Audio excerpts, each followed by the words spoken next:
Hello, what's up mga kamaster? So yun, nandito na naman tayo para sa panibago nating vlog na pinamagatang History ni Master Sam.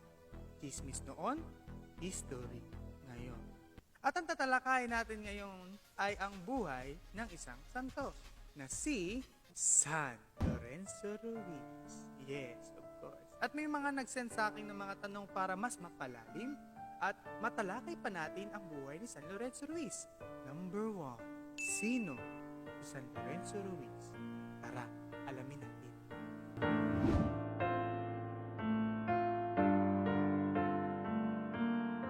Ipinanganak siya sa Binondo, Manila, Pilipinas noong ika-17 ng siglo sa mga Katolikong magulang. Natuto siyang magtsino mula sa kanyang ama habang sa kanyang ina naman siya ay natutong magsalita ng Tagalog. Base sa mga dokumento, ang mga magulang ay dipotong Katoliko. Siya ay pinangalan sa isang martir noong ika-3 ng siglo habang ang kanyang apelido ay kinuha sa kanyang tiyo.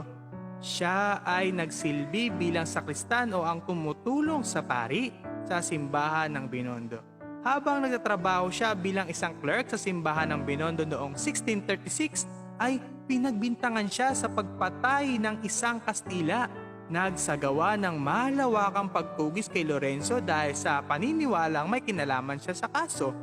Noong napag-alaman niya na mayroong isang misyonaryo na patungong Hapon ay nagtanong siya kung pwede siyang sumama sa kanila. Pinayagan siyang sumakay ng barko kasama ang mga paring Dominikano. Noong panahong iyon ay pinarurusahan ang kasugunan o shogun ng Tokugawa ang mga Kristiyano sa pamamagitan ng pagdakip o pagpapahirap sa kanila.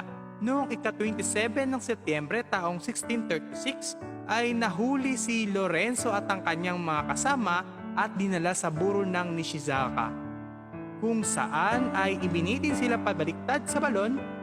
Matapos silang pahirapan, si Lorenzo Ruiz ay namatay isang martir noong ika-29 ng Setyembre taong 1637 sa Nagasaki. Number 2. Ano-ano ang katangian ni San Lorenzo Ruiz ang nais mong tularan? Paano? Katangian ni San Lorenzo Ruiz na nais kong tularan ay pagiging mapagmahal niya kahit sinasaktan na siya.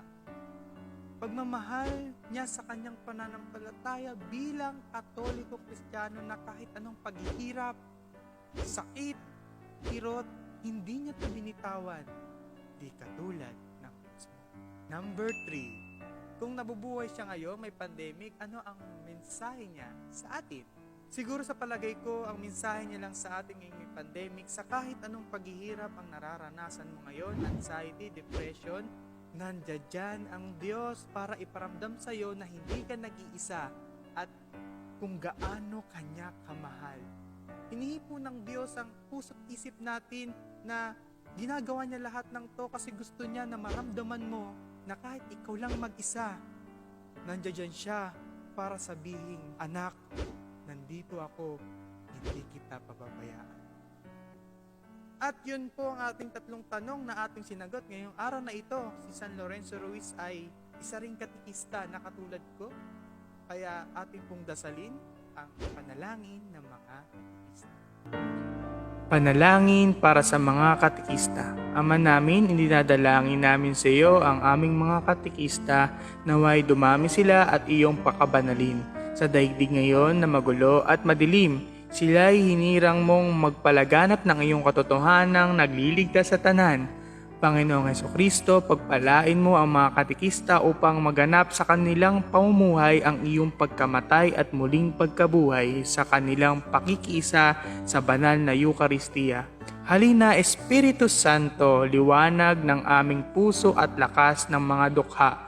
Maging kaisa mo nawa ang mga katikista upang makapagturo sila ng tulad ni Hesukristo at ng may matatag na loob. Palakasin mo sila kapag sila'y napapagod upang sa pamamagitan mo ay maiukol nila ang kanilang buhay para sa pananampalatayang pinaghandugan ni San Lorenzo Ruiz na matapat na paninindigan hanggang kamatayan. Amen.